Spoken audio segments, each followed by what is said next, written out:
My name is Emily Malik, President of Utah Recycling Alliance, and we are in the session Bag Ban Is Utah Ready For It? And I'd like to welcome our panelists today, Matt Abbott and Jason, is it?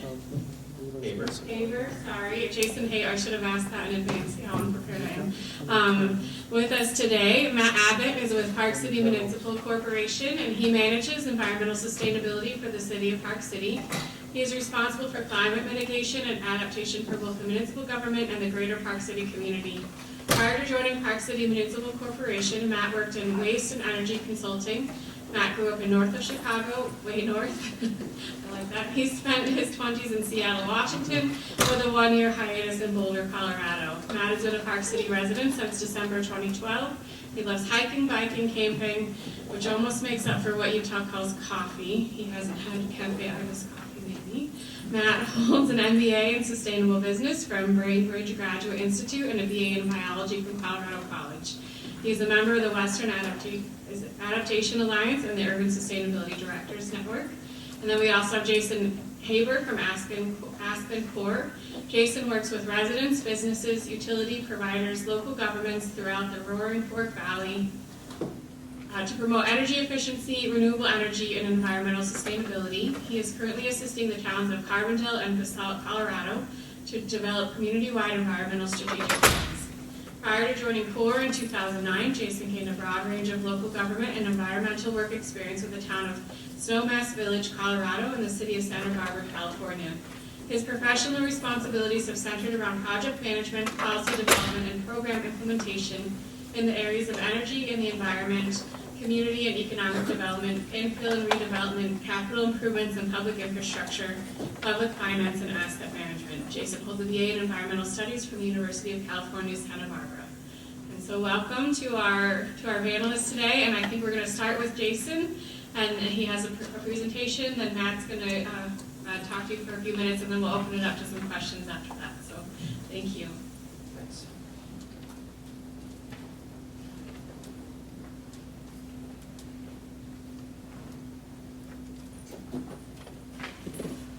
Is there any way to dim the lights?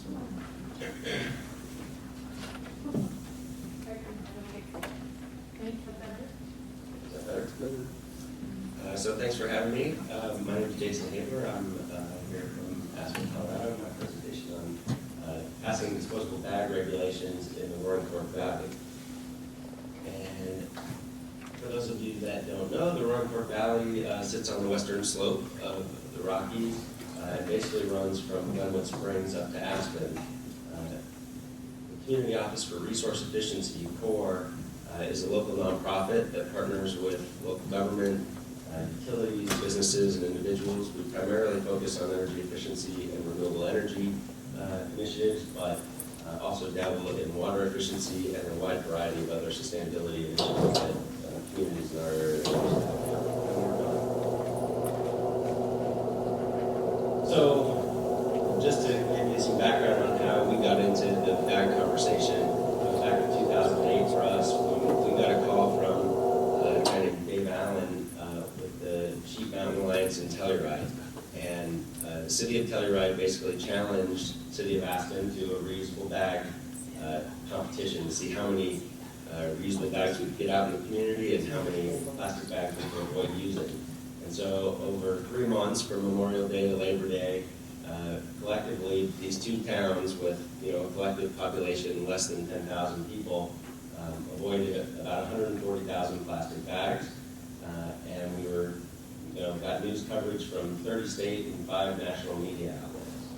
In that same year, the Aspen High School Earth Club wanted us to help them with an initiative to design and manufacture these reusable bags that they wanted to get into the hands of our lodging community and their guests. And so we gave them a small grant to design these bags, and they're still circulating in the community today, and made by Chico Bag, and that kind of got us into the conversation.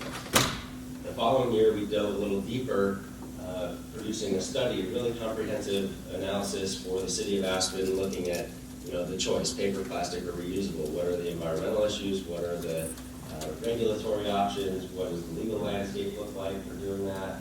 And in the same year, we expanded the model of the Telluride Aspen Challenge, working through a partnership with the Colorado Association of Ski Towns, which engaged 31 mountain resort communities across the Mountain West, and collectively over 6 months that year avoided and documented 5.3 million plastic bags that were not used by virtue of that challenge. So as we got into that and it became more building awareness in the community, it also helped us build political will, and we latched onto a few different messages that really spoke to leadership in those communities in our valley. We talked about resource consumption and all that goes into the disposable bags that we use on a daily basis. We talked about issues of pollution and litter, wildlife impacts, and human health impacts. And we kind of developed these talking points that really started resonating with people. We had local leaders really latch on to this idea, you know, in terms of the impact associated with this kind of throwaway product. You know, really talking about, by their very nature, these bags are unsustainable. They're basically designed to last forever, and yet we only use them for 5 minutes when we carry our bags from our groceries from the market to the car.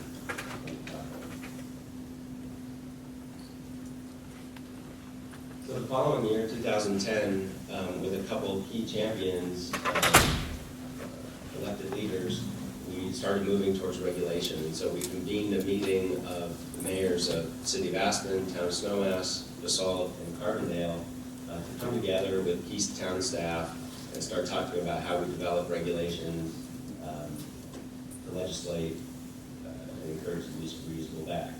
We also kind of ramped up more community engagement efforts, distributing free reusable bags in the community, starting to talk to our lodging community and the retail, particularly grocers. We started, the movie Bag It came out that year. If you haven't seen it, it definitely swayed more than one elected leader and lots of folks out in the community, and we started doing community showings of that. And we also developed a regional brand to help share the load of this initiative, and I'll talk more about that in a little bit. So later that year, Telluride, as far as our world was concerned, kind of took the lead on adopting regulations. They enacted a ban on all plastic carry-out bags. They implemented a 10-cent fee on paper bags, and really only allowed paper bags that I think were 100% post-consumer recycled content. And they applied it over time to all businesses in the community. So a lot of communities have just applied this to large grocers. That's what we've done in our valley. But in Telluride, they went a step further and applied that across the board.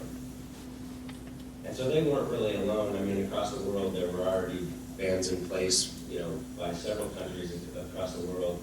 And so it was a great talking point, you know, in terms of progressive legislation. If you want to be behind DACA Bangladesh, or was that legislation comfortably? So CORE got involved working with these communities. We surveyed a variety of options in terms of different ordinances that were out there. I think we looked at 10 or 15 different ones across the states. We keyed in on Telluride's ordinance as they kind of had the most similar legal landscape to ours, both being in Colorado. But at the same time, we left it open, and whenever we went and talked to different communities, you know, we talked about tailoring whatever you end up passing to the needs of your community. So in September of 2011, the town of Basalt kind of led it off with adopting an ordinance placing a 20-cent fee on both paper and plastic bags. And a month later, cities of Aspen and Carbondale followed with a ban on plastic and a 20-cent fee on paper. Bear with me, I'm getting over the end of the cold here, so.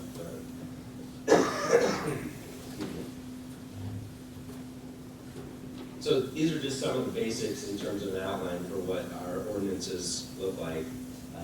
You know, getting into the definitions, who is this going to apply to? And like I said, in our communities, we kind of figured that the biggest bang for the buck came with the large grocers. And so we limited applicability to grocery stores over 3,500 square feet.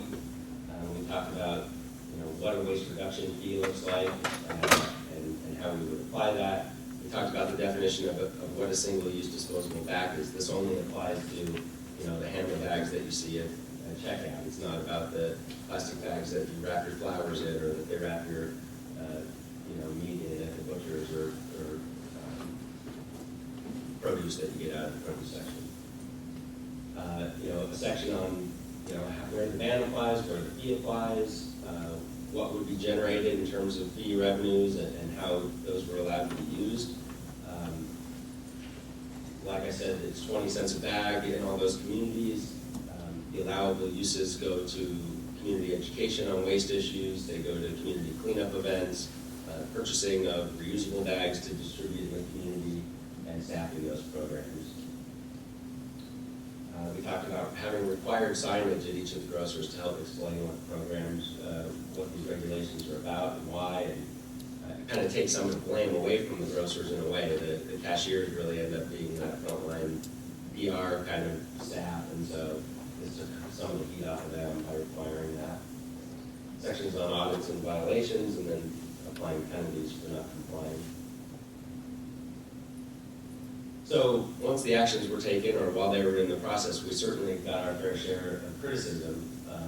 A lot of people were opposed to these kinds of things. Aren't there bigger issues that you could be focusing on? And it's important to acknowledge that yes, there are. This isn't the all end all issue of environmentalism, and it's just one piece of the bigger pie. And this was a great quote, I thought, from my friend Autumn Schindler saying, with the town of Basalt as they were reviewing it, yes, there are bigger things to address, but if we can't deal with this one little thing, we might as well fire up the diesel-powered margarita blender and forget the whole thing. And so I took the opportunity to envision a diesel-powered margarita blender. It's not pretty.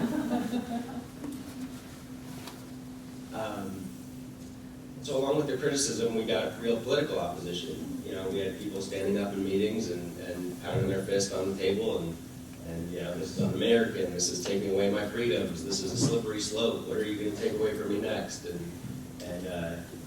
We're claiming regressive taxation. This hurts the most economically challenged worst. It's really a difficult policy concept for them to accept. And so that led to some real political fallout. The following year, we had referendum challenges in Basalt and Carbondale.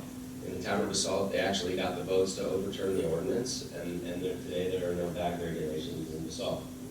In Carbondale, that was upheld by the voter referendum overwhelmingly, and so their bag regulations remain in place.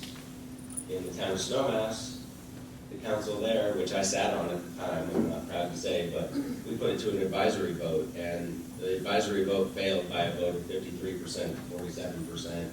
And no council has taken it up since, and we still have no bag regulations in Snowmass.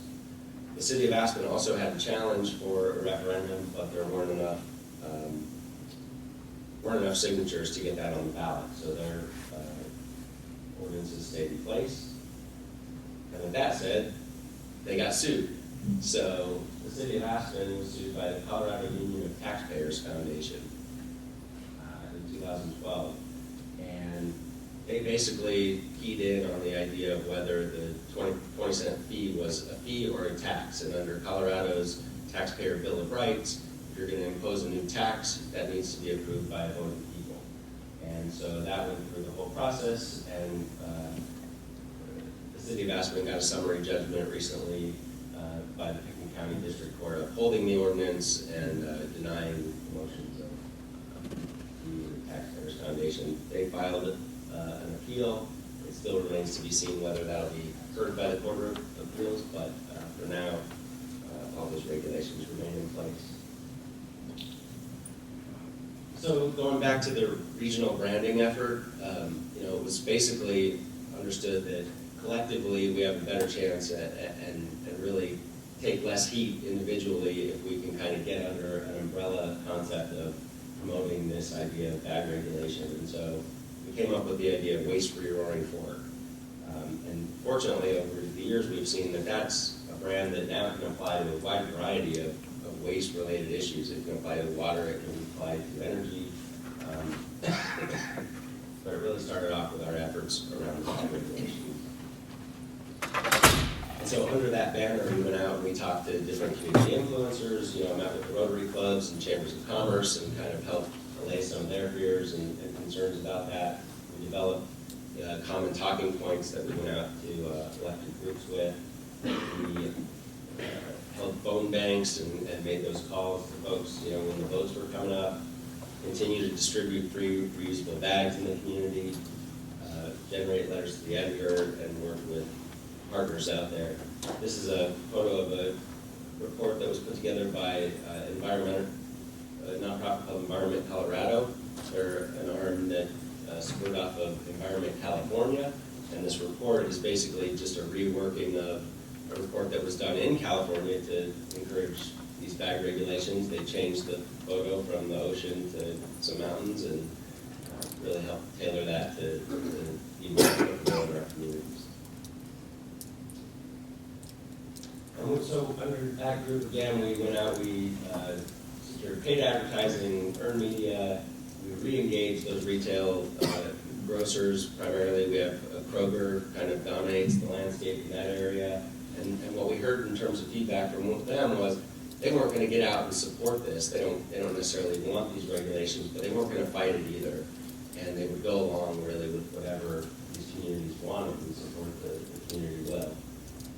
And we developed a retail opt-in campaign. So even if you had a business that isn't necessarily obligated under these proposed regulations, you could opt into that. And so these were some window signs that we put together for stores that wanted to opt into the program as well.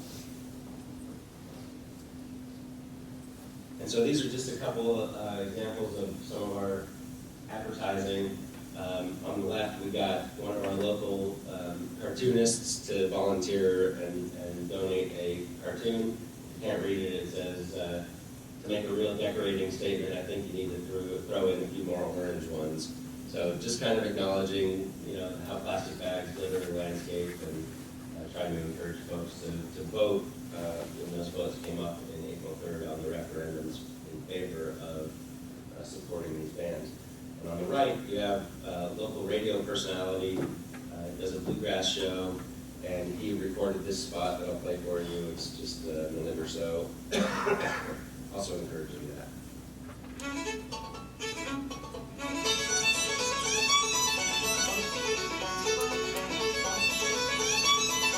Hello, this is Dan Sadowski. I'm on the radio today, not in my persona as Pastor Mustard, but as a Carbondalian. I want you to vote on April 3rd when a referendum comes up on banning plastic bags. I've studied the issue, and I can give you plenty of reasons to keep the ban in place by voting yes. Now, I've heard some folks who want to keep the convenience of plastic bags say that this is a matter of choice, and anyone who wants to limit choice limits liberty.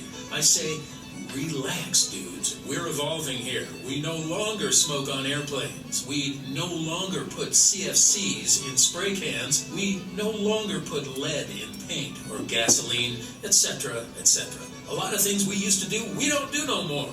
We legislated those things away for the greater good. A plastic bag ban is smack dab in the middle of that grand tradition. Stop me on the street if you want to talk about it, but on April 3rd, I urge you to vote yes to keep our ban of plastic bags in place. Again, this is Dan Sadowski. Thanks for listening.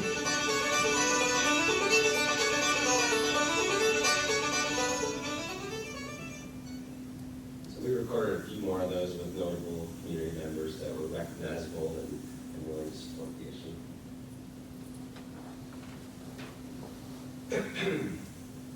Another really positive community partnership that grew out of this was basically in response, in a way, to criticism that people have about reusable bags. They're unhealthy, they're unsafe, they're manufactured in China out of materials that are just as bad, and so what's really the benefit? Fortunately, at the time, through a partnership with our local community college, Colorado Mountain College, they were developing an industrial sewing program in Rifle, Colorado, which is just outside of our valley. And they basically, it's a workforce training program designed around underemployed women who wanted to learn industrial sewing. And so we were their first customer and contracted with them to make thousands of reusable bags that were made right there in our valley by folks that need work and developing professional skills. we were able to secure donations of industrial scrap materials from outdoor manufacturing companies, North Face, Big Agnes, and Go Light, as well as auto upholstery company and local hospitals with their, we made some bags out of unused hospital, surgical dressings and things like that. So really creative, recycled materials and diverting those materials from landfill to a really positive. We were able to produce those. They made them for about $2 a bag, and then we screen printed those for another $1 a bag. So, just to touch on a few of the implementation strategies that worked well in terms of our rollout. One, we delayed the effective date of our ordinances by 6 months. It gave the grocers and retailers, as well as the community, time to get comfortable with the idea. We did a first-year revenue share with the grocers. Any of the fees that were generated, I think up to $1,000 a month, the grocers got to keep. And they could do that to educate their staff, to educate their customers. They needed to put some investment into programming their checkout computers, and so they were able to use all of that for those needs. We helped design the signage and information cards at the check stands to kind of take some of the heat off of the cashiers that were really dealing with frustrated and irritated customers that would, we definitely have more than one instance of people coming through the line with their whole cart unloaded, realizing they weren't able to take 3 disposable bags and just leaving their whole order right there on the belt. And so,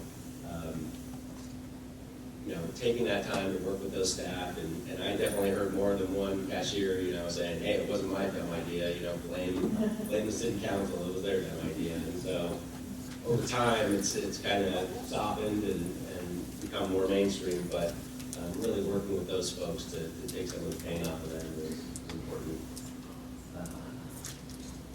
And then in terms of community response, we haven't heard any complaints from the lodging sector. That was a lot of the concern, was that, our visitors are going to be, shocked and surprised and nitpicked with nickel and diamond kind of charges that was really going to turn them off. Our lodging sector has not let us know anything like that. In fact, we've surveyed folks walking around our farmers market during the summer, and overwhelmingly, our visitors have a positive reaction to these and really view these positively in terms of regulations. Excuse me. So fees and revenues and how we staff it. In the city of Aspen over the last 3 years, we've generated about $80,000 through these paper bag fees. 100% of that has been spent on buying reusable bags and distributing those in the community. And then in terms of the staff, not all of that can fund the people that we need, so there is some general fund support, but the city of Aspen has a couple different departments that work on this through their environmental health department and their Canary Initiative, which is a sustainability program within the city. Our staff, as a supporting nonprofit, helps out with that at events and other ways of distributing bags. And then the Chamber of Commerce and our lodges have also been instrumental in helping get the word out and distributing the bags. In the city of Carbondale, which doesn't have the same tourist economy, I think over 3 years they've generated about $15,000. They haven't had nearly as many expenses or staff demands in terms of administrating that program. And so, just to let you all know, anybody that's working on this, we have resources available from our experience. We have sample ordinances, staff reports that went to elected officials. We have the studies, advertising templates, campaign materials, and program budgets that were developed for this. So we're happy to make any of that available to anybody who needs it. And I also want to just direct you to another great resource. A friend of mine, Jenny Romer, runs a website called plasticbaglaws.org. And in terms of dealing with any of the unique legal issues that relate to your state or your communities, she's really into chasing that stuff down and figuring out solutions to dealing in those environments. So she's based in New York City right now and really helping the rollout and implementation of bag regulations in New York City right now. So with that, I'll just say congratulations on starting the conversation here in Utah, and thanks for having me, and And best of luck. Moving it forward.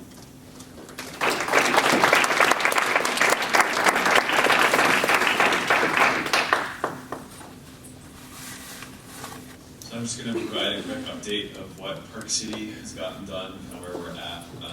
We looked at this issue in 2014. We surveyed 112 existing ordinances, and we talked to Aspen, Boulder, a few other cities to see what they did, how they did it, and we had a really good working relationship with Aspen through a variety of channels. What we face in Utah is where Dillon's rules state that we cannot add a fee to plastic bags. It's called a tax in the state. And without the ability to have any cost recovery, we have a really expensive system to roll out. When I talked to Aspen, they spent about $60K on their bag ban, and to get political will and funding for a bag ban for the city of Park City is a challenge. Beyond that, we know we're going to get sued. And so if we're going to get sued, we want to make sure that our legal team's ready or that we have other cities to share the cost. So that was another obstacle that we see. We're revisiting all this in April, May timeframe. We have data from the last year from all of our retailers. We have a good sense of what's going on and how. And we have really good partners to bounce our concerns off of, like our daily visitors. We have 3 million annual visitors. What's their reaction when we ban both bags, paper and plastic? Because we know that we're going to have to ban both if we ban. So that's kind of a brief update of where we're at. Did you have any moderator questions that you'd like us to dive into, or just that works for me.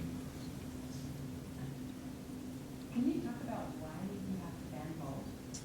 So, yeah, the environmental impacts of paper, it depends on what studies you look at, but paper it tends to be worse than plastic. And we've been told directly by the lobbyists from the state that if we don't ban both, that we're definitely going to have issues. And so there's always the possibility of going just one direction.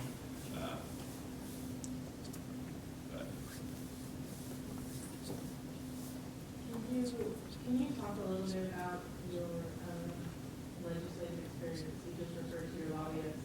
So what have you done in the legislature, and what do you intend to do in the coming session? Not this session, but next one. So I don't lobby, I talk to the state lobbyists, and we engage a lot with both state level and federal level to understand what's coming and what's possible. And we know that, Park City, we're kind of a gorilla when it comes to the economy. Like we bring in a lot of money for the state, but we're also a very liberal city and county, and so a lot of what we push forward gets batted back. So when we pick our fights, we want to make sure we're picking the right fights, or that we're picking enough fights that some of them get through.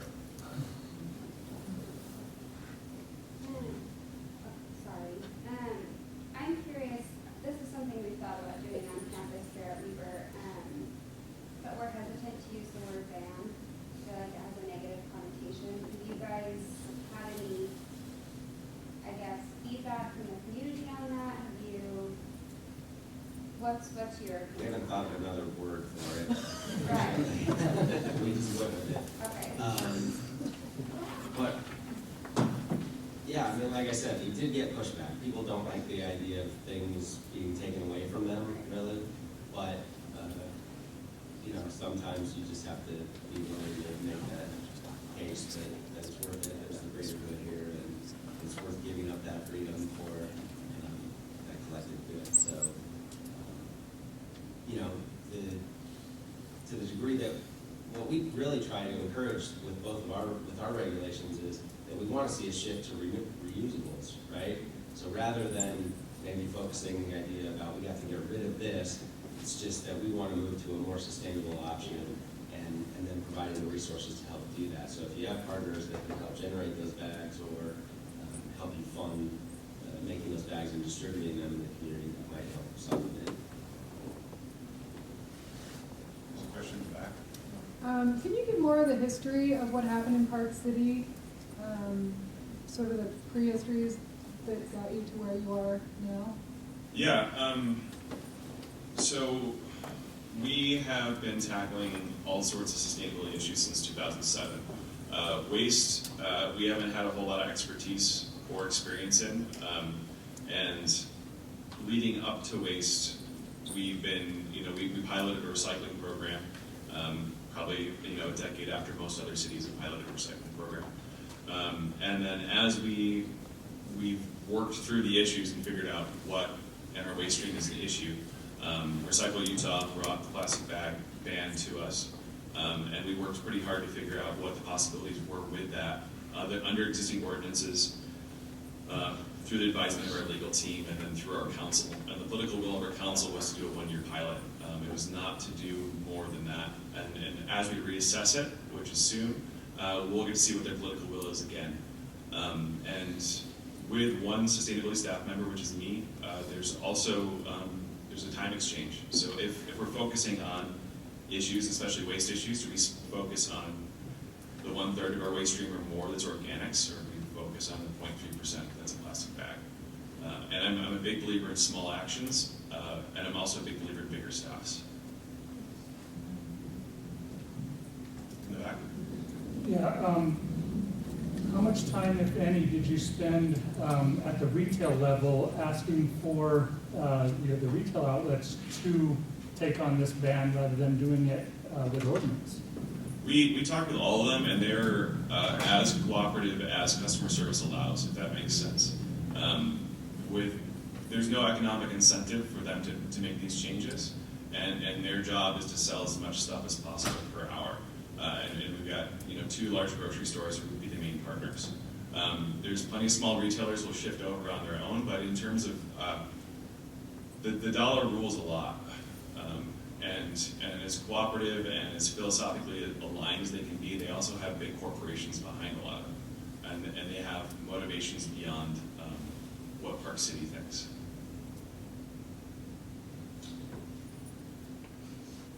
You talked about what, if any, oppositions or feedback you got from the plastic industry in Colorado? We heard some quiet threats, at least around our valley, but they really never came forward. We had a few emails to our elected officials, threatening legal action, talking about why plastic bags are really so great and what a mistake this would be. But in terms of real legal action, we didn't see it in our valley. Like I said, the lawsuit for the city of Aspen came through this taxpayer organization that took that angle at it. So that's not to say the threat is real, and that's not to say, but in community after community, this has been upheld. So the idea of being able to regulate these bags and ban them, is happening all over the country, and so I don't know how much of it is. I haven't heard of any losses. It's just the staff time spent in a lawsuit. Yeah. When you say that you would need more cities to shoulder the burden Yeah. of the fee in the Yeah, lawsuit? especially in this state. Yeah, have you come across any other cities that are willing to come to the table? I've come across council members from other cities, but I haven't come across council member majorities Okay. from other cities. Can you talk about the ability to use taxes for a ban? Is it just really timely and costly to get the middle of the world to put a tax on plastic and paper, or is it just why can't we use taxes? And I'm not a lawyer, and what my legal counsel told me was that you have to, the niche that this would have to fall into would have to be approved through the state, and that's highly, highly unlikely in this state. There is one other loophole, and that's through the health departments, public health departments, and if there's compelling evidence that there's a human health risk, and it was mentioned in your slides, then you can ban through the health departments. And that, our county dynamics are a little more liberal, definitely more liberal than the Utah average. But you need a strong county to go after that, and strong evidence to support it. And that's kind of the other direction. And then there's still the question of who pays for business outreach and who pays for staff time. And I think those arguments can be made. I don't think it's an impossibility. It's just it's a funny loophole to work through. The movie Magnet really latches on to some of that human health instructor kind of beta, so. Yeah. Did you find that you needed, or did you assess key, city council members or county council members or, lawmakers and council? Sorry, did we assess them in Colorado, or did you say? We did, we had one really strong champion with the city of Aspen, city council at the time, and he really pushed it through and built that political will on his council. And I don't know why, it was just kind of a perfect storm in terms of the political makeups on each of these boards at the time were really ready for this and were willing to go forward with it. They, were willing to take the heat for it and kind of felt like it was an issue worth, putting some political capital into. And so, again, by having key players in each community that were willing to step out front, say they believe in this, and collectively work together across our entire valley to make that happen was a really great way to do it. I mean, everybody kind of just said, yeah, look around, everybody's doing it here in the valley. It's like Wes was talking about earlier, I think that idea of social norm, everybody around you is doing it, so we should be doing it too. And I think that really played well for us. So what is the pulse of the community? Do you have supporters? Do you have volunteers? Has there been a coalition being established? Because Park City is a pretty high income, so you have maybe some celebrities coming on board or anything with you. So just wondering what direction you're moving in, or are you just kind of like in that waiting status right now? So, I mean, I'd say that there's definitely support. There's definitely public support and public interest. I would also say, I mean, Tuesday was a powder day. Like, it's a recreational town, so like the consistency and focus on specific issues isn't necessarily always there. And waste is not that sexy of an issue overall. And so, like, while there's desire there, there's a lot more attention going into Mountain Accord, which is the big regional transportation piece. There's a lot more attention going into Vail, taking over Park City Mountain Resort. Like, the things that pop up as like the #1 issues, plastic bags is pretty far down the list. And that consistent attention is what's required to get multiple council members to shift their mind. We have one zealot, and he's fantastic, but how do we have 3 or at least majority? And then how do we have public support beyond that as well? Who is the entity that was threatening the lawsuit? And is there any way, or is it ever a useful tactic, that's used in other communities to sort of try to focus negative public energy around that entity that's threatening a lawsuit? That's a weird question, sir. Yeah, no, it's not that weird of a question. So when I was in Seattle, I can't remember their current functioning name. It was like the American Plastics Coalition. They're the ones that came in pretty hard, and they did a lot of ground level work. They worked with 7-Eleven to do a lot of campaigns, grassroots campaigns, to turn public will and try and fight against this. They planted a lot of the seeds that you mentioned with like being a regressive tax, that it's you're limiting choice, all these other tactics. And so the assumption is some form of the American Plastics Coalition to sue us.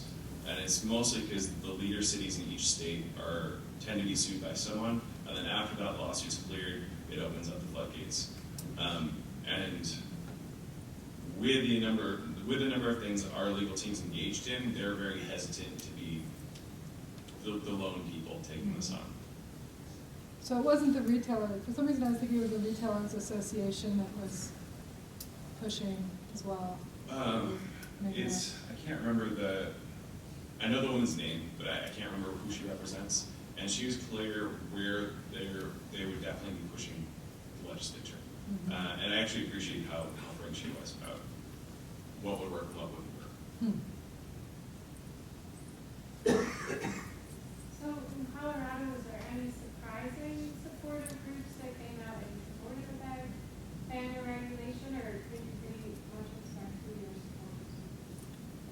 there was, Like, I mean, does that question make sense? Like, did you? it definitely, Okay. the idea resonated with, I mean, I saw that on an individual level, like, people you know in the community that you're surprised to either come out for it or against it, and why this resonates or doesn't resonate. I think,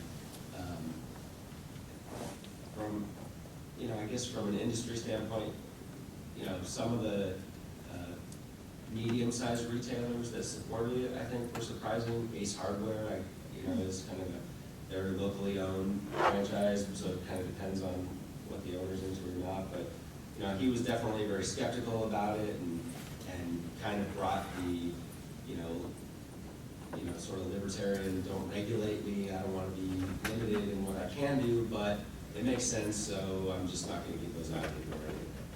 And so I was surprised on a regular basis at who was buying in, and then on the same token, the other side of that, you know, who came out really strongly opposed to it. It was surprising to me as well. So I don't know. It's kind of an issue that, you know, people have different reasons for liking it or not liking it, I think, and to me that was sort of unpredictable. I think we can take one more question. Sorry, I cut you off. One more question? So just to recap, it's difficult for City or County to levy its own fee as a state. Right. Does it make sense to maybe look at the bigger picture and maybe change Utah legislature in order for a county to be able to levy something or other environmental topics down the road? I think if there was a body that was willing to take that on, especially beyond just Park City, then like absolutely, there's a lot of things that Utah is behind with sustainability, it's behind with the environment, and that work takes funding. And so I think if there's a sustainable funding channel for that work to happen, then I think there'd be a lot of support. But the words I just used was tax and sustainability in Utah pull out the UN helmets. So